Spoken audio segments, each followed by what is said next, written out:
Salim Miguel, ele é bastante peculiar, assim. Primeiro, ele é um grande intelectual no cenário brasileiro.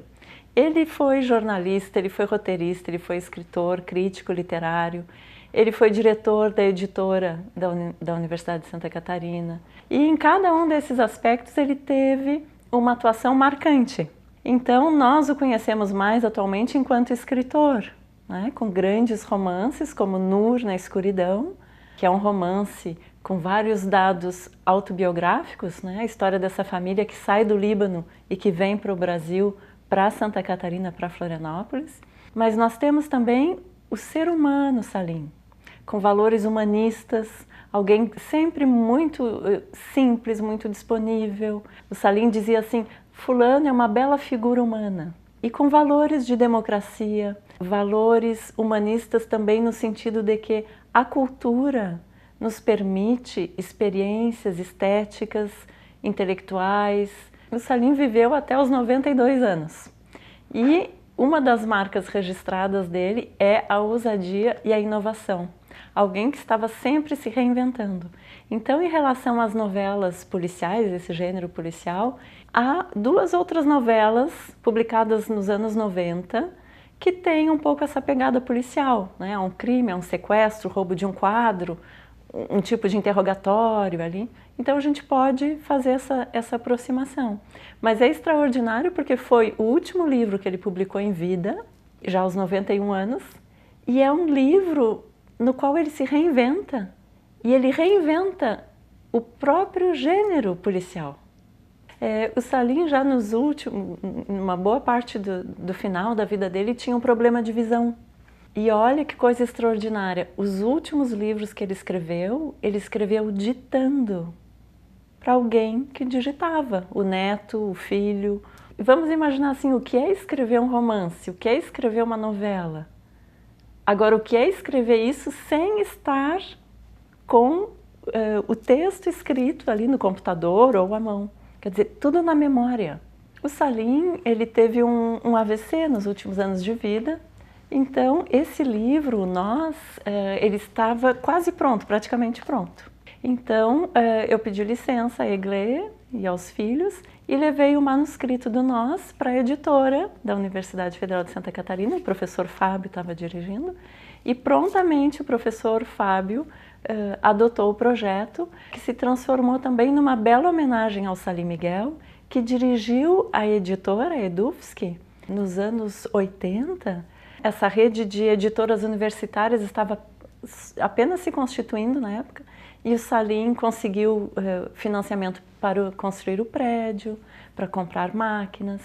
Então também foi muito bonito que esse último livro publicado em vida, e que ficou lindo, né? Ficou belíssimo, assim, o próprio objeto, o livro, a capa é muito feliz, esse título escrito desse modo, fica muito bonito, né? Essa homenagem, esse ciclo que se fecha. Esse livro é irresumível. Ele é uma narrativa policial que é um quebra-cabeças. Há um crime, então se quer saber, né, quem mandou o crime, etc. Há todo um mistério, mas a própria narrativa, que é extremamente desconstruída, ela é um enigma para o leitor. O leitor acaba se tornando um ajudante ou um outro detetive junto com o detetive da história. Ela tem essa marca do Salim Miguel muito ousada de não fazer. O Salim dizia que não conseguia escrever um texto muito arrumadinho, assim, início, meio e fim, com uma linha cronológica muito certinha. Então essa ousadia começa porque cada capítulo tem um nome de um personagem. A maior parte dos personagens não tem nome. Na verdade, eles são designados por pronomes. Eu, tu, ela, um outro, ele, nós. Então nós temos um capítulo que tem o mesmo título do livro, Nós. E nesse capítulo há uma epígrafe, em que o Salim diz assim, nós moscada? Não. Nós desfazer? Sim. Então quais são esses nós que devem ser desfeitos? São os nós do mistério, os nós da intriga. Em geral, a gente quer saber nas histórias policiais quem é o assassino. Nessa aqui a gente já sabe quem é o assassino. O mistério é quem mandou matar a moça E o outro mistério é, será que a moça que foi morta é a moça que a pessoa mandou matar? Então, são diferentes camadas de enigmas e é um livro que impele a reler. Eu tenho feito várias conferências em colégios, né, porque o livro está na leitura do vestibular da UFSC, e é muito interessante esse público de alunos do terceirão. E eu sempre pergunto, o que aconteceu quando vocês chegaram nessa parte? Ah, eu tive que voltar para ver se eu tinha entendido bem. É um livro que não pode ser resumido, porque a história não é linear.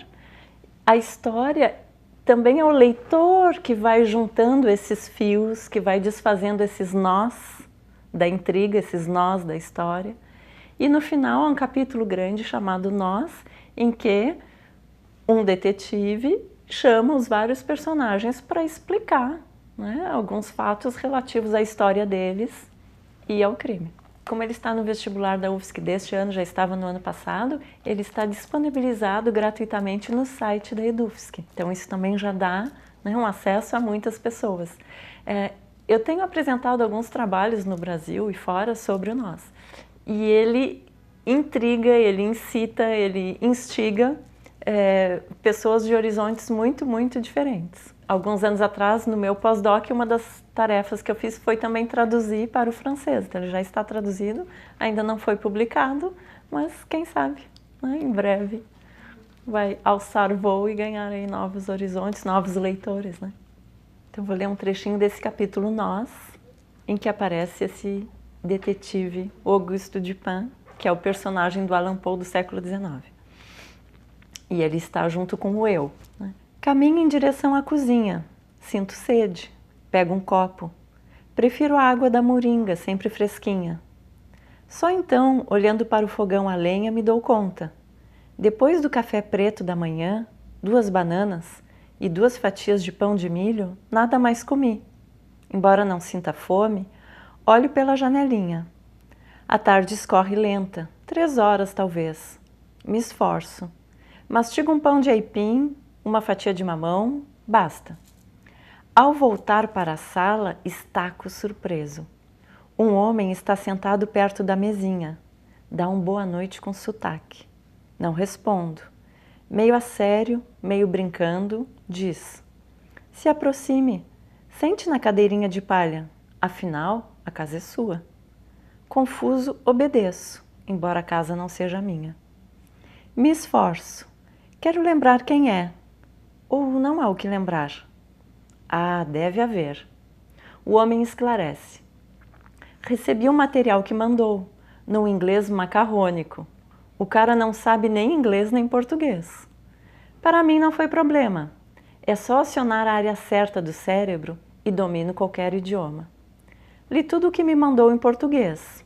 Tem razão. É um caso complicado. Mais que o da Rua Morgue. Só aí me dei conta.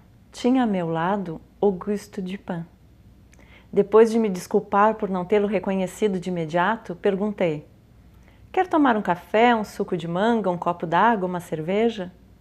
Obrigado, prefiro 2 cálices. Fui à cozinha, botei os 2 cálices em cima da mesa. Dupin já estava com a garrafa de bourbon na mão. Enquanto enchia um dos cálices, perguntou: vai também? Não, não, prefiro a nossa cachaçinha. Vai também?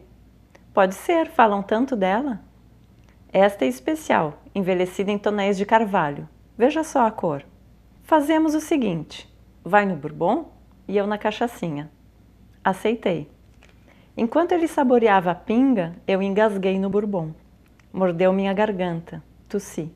Dupin riu, com o dedo pediu outra dose. Ao contrário de alguns escritores, inclusive amigos meus, que fazem planta baixa, que traçam o perfil de cada personagem, perfil não só físico como psicológico, eu não. Eu parto de um fato que me motiva, ou uma frase que eu ouvi, ou um som, ou uma música, ou uma paisagem, e a partir daí um processo interior vai se formando e eu, de repente, eu acho que isso aqui pode dar um conto, isso aqui pode dar uma novela, isso aqui pode dar um romance.